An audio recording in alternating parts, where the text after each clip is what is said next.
Continuons avec la parole de Dieu. Relisons le verset 11. Et il frappait d'aveuglement les gens qui étaient à l'entrée de la maison, depuis le plus petit, même les enfants, jusqu'au plus grand, de sorte qu'ils se donnèrent une peine inutile pour trouver la mort. Pour trouver la porte. Je pensais justement là, pour trouver la porte. Voilà comment les gens sont morts ayant les yeux fermés. Ceux qui sont rendus à cette porte-là. Quand quelques heures plus tard, Dieu va faire pleuvoir le feu du ciel, et ils ne verront pas le feu venir du ciel, ils vont seulement sentir la chaleur qui fait fondre leur corps. Qui fait fondre leur corps. Verset 12.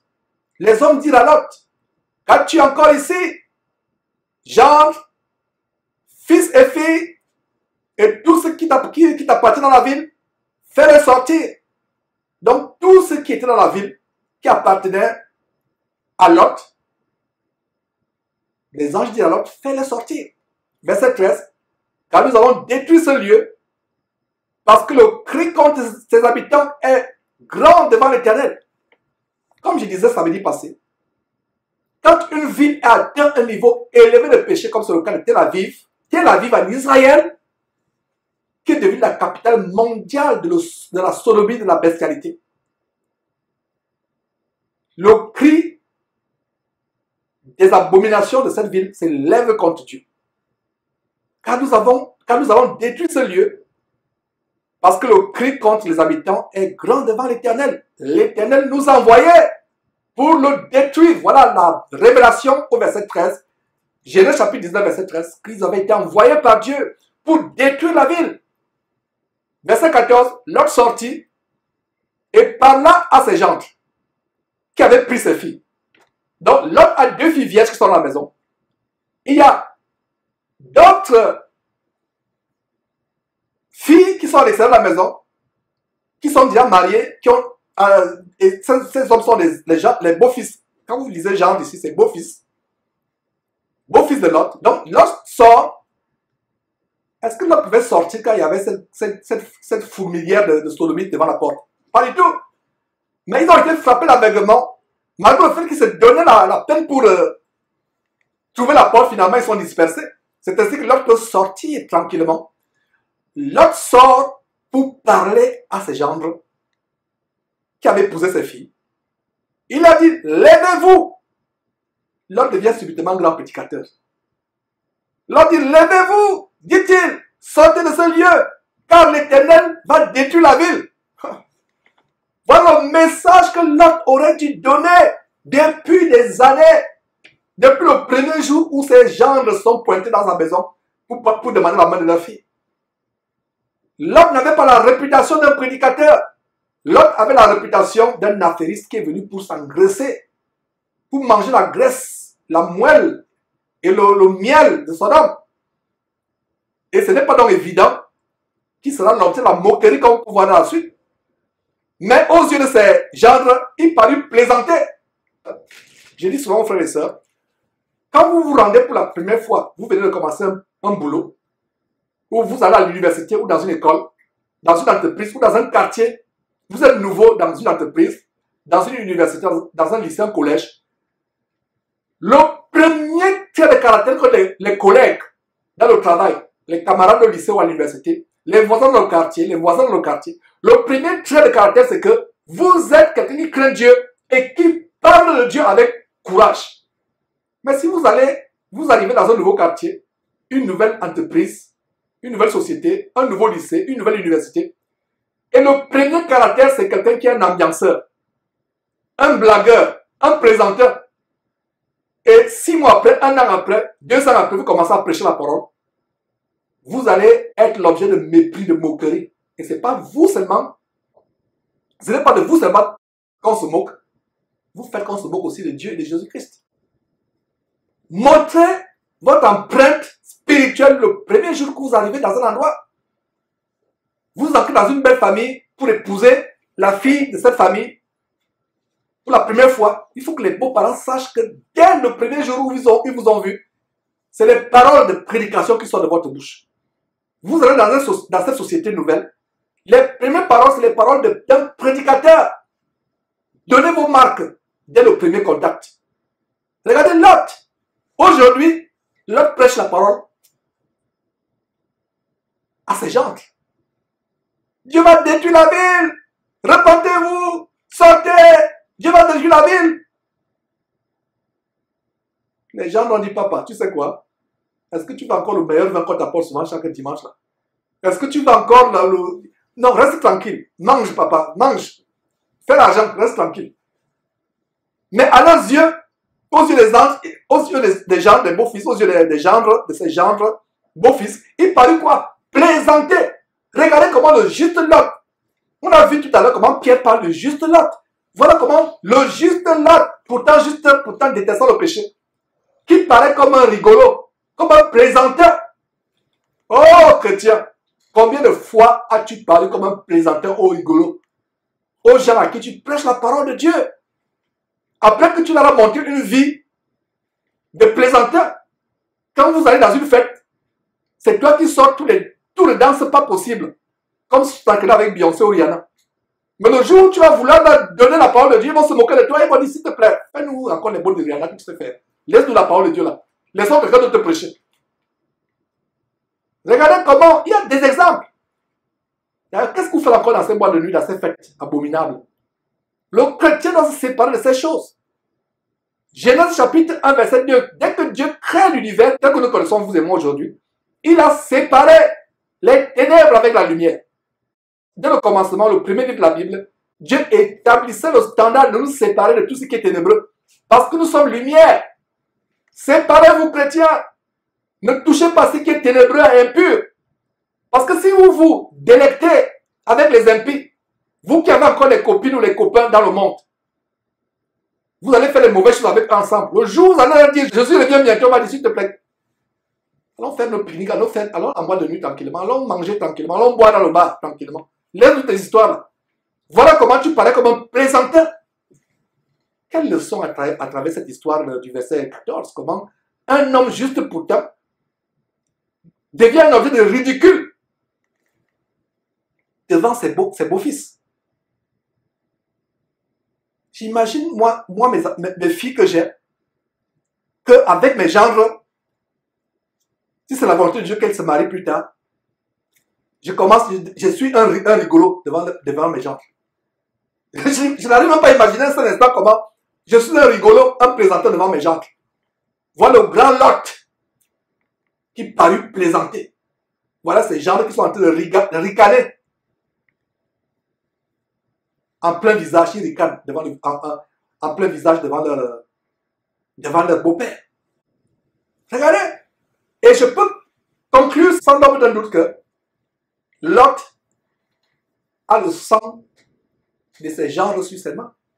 Et ses filles. Parce qu'il est sorti pour se rendre dans la maison de ses gendres et avec leurs filles.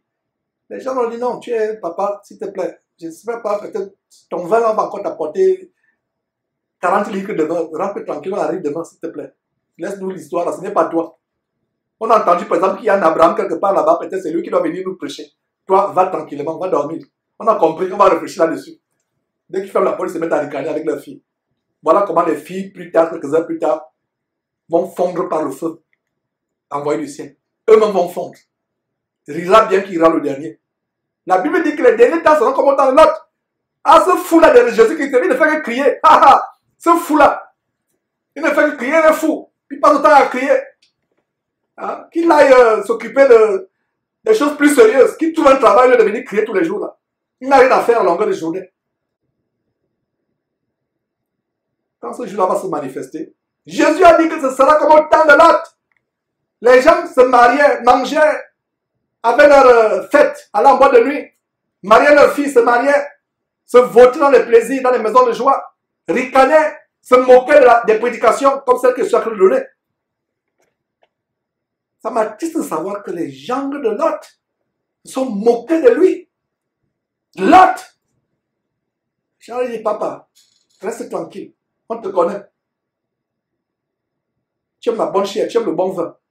Tu aimes ce qui est bon, bling bling, la gloire du monde. Va, on va encore t'en fournir. On va t'aider. Va tranquille. Mais laisse-nous le message là, ça ne vient pas de toi. Il parlait comme un plaisanteur. Il est sorti. Il a pris quel risque même de sortir. Heureusement que la population a été frappée d'aveuglement. Donc une bonne partie de la population était frappée d'aveuglement. Ceux qui sont sortis. Donc avant le feu du ciel, ils sont morts dans les ténèbres. Ils ne sentaient que le corps se fondre quelques secondes avant de mourir.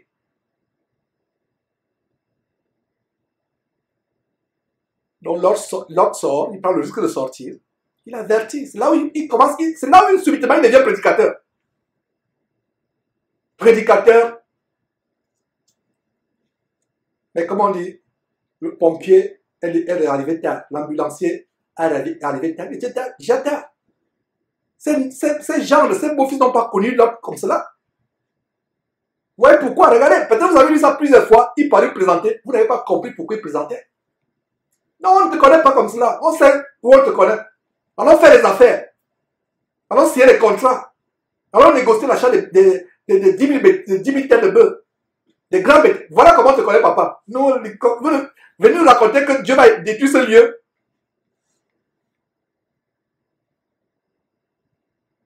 Détruire la ville. Peut-être que le vin qu'on t'a venu la dernière fois est trop fort. Il faut qu'on diminue un peu la dose d'alcool à ce vin. On ne te connaît pas ainsi. J'ai du mal à partir de ce verset. Ce verset me scandalise, mes frères et sœurs. Tu prêches la parole de Dieu à quelqu'un, mais il se moque de toi. Pourquoi? Parce que tu n'as pas montré. Ta vie ne reflète pas ce que tu prêches. Et c'est le cas de beaucoup de personnes aujourd'hui. C'est toi qui trompes ta femme. C'est toi qui vas en boîte de nuit. Tes collègues le savent. Comment tu trompes ta femme? Tes collègues savent que quand vous allez en boîte de nuit, c'est toi comme au milieu. Et dimanche, tu vas aller prêcher à l'église. Tu vas inviter tes collègues à l'église pour te voir prêcher. Pendant qu'ils te regardent, ils sourient. Ils voient seulement le gars de la boîte de nuit qui est au milieu, qui est au cercle, celui qui est au milieu, celui qui anime, celui le capitaine du groupe de danse en boîte de nuit. On se moque de toi, il ricane. Il rit là, il te regarde, il dit, ah, tu es content, il dit que oui, ils sont en train de recevoir. Ils ne reçoivent rien. Ils ricanent dans leur cœur. Ils se moquent de toi. Quelle instruction aujourd'hui? Laissons notre vie être un plus grand enseignement aux gens. Que les paroles, vous ouvrez votre Bible là, c'est vite. C'est la plaisanterie. Vous devenez un plaisanteur. On a vu tout à l'heure comment la parole de Dieu en Éphésiens chapitre 5 nous dit de nous préserver des plaisanteries. Voilà comment certains prédicateurs font la plaisanterie sans s'en rendre compte. Ils ont une vie de débauché, une vie de mensonges, de faux, de perversion sexuelle, mais ils osent oser la Bible, la parole de Dieu. Ces gens coupent de non-sons, des Tchalesomba et autres qui forniquent avec les femmes dans leur propre église. Vous allez avec la femme de votre église à une boîte de nuit, la veille, votre femme ne sait pas. Vous dites à la femme que j'ai une veillée. Et alors que vous vous retrouvez dans un hôtel avec la femme de la chorale, la fillette de la chorale. Le lendemain, cette fillette elle-même, quelle conscience elle a? Elle a la Bible ouverte devant toi. Elle t'écoute enseigner. Quel courage! Vous qui vous laissez abuser par vos pasteurs. Dimanche encore, ce pasteur qui a abusé de toi la veille. Pourquoi il m'a abusé de toi? C'est un homme qui t'a pas violé. Tu connais très bien sa femme. Tu le connais très bien. Peut-être sa femme te fait à manger. Et derrière son dos, tu vas encore coucher avec son mari à l'hôtel. Samedi soir. Et le lendemain matin, dimanche, il vient, il prêche la parole, toi tu es là. Tu suis, tu secoues la tête, tu les amènes. On ne se moque pas de Dieu.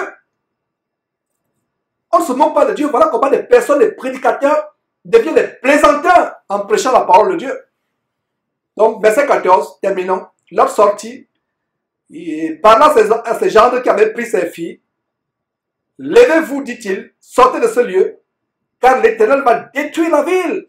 Mais aux yeux de ces gendres, il parut plaisanter. Verset 15, voyons ce qui va se passer. Les choses commencent à devenir intéressantes. Et rira bien qu'il ira le dernier. On va voir jusqu'où ira la plaisanterie des beaux-fils. Verset 15. Dès l'aube du jour, les gendres ainsi. Pas les gendres, mes frères et sœurs, les anges. Le verset 14 me traumatise. Comprenez-moi. Verset 15. Dès l'aube du jour, les anges insistèrent auprès de l'autre en disant, lève-toi, prends ta femme et tes deux filles qui se trouvent ici. Les filles qui sont dehors, avec les gens dehors, il n'y a rien pour eux. Il est sorti, il a essayé de les convaincre. Ils ont trouvé qu'il était un plaisanteur, un rigolo. Donc là, les anges disent, ok, au moins tes deux filles qui sont ici vierges et ta femme qui se trouve ici avec toi. Prends-les de peur que tu ne périsses dans la ruine de la vie. Il y a un détail au verset 15. Soulignez ce mot. Insister. Incroyable.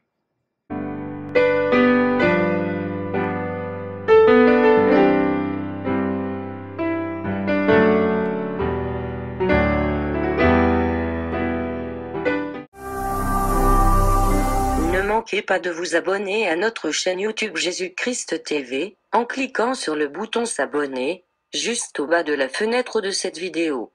Ainsi, vous recevrez automatiquement nos nouvelles vidéos, et vous ne raterez aucune. Vous connaîtrez la vérité et la vérité vous affranchira. Jean 8, 32.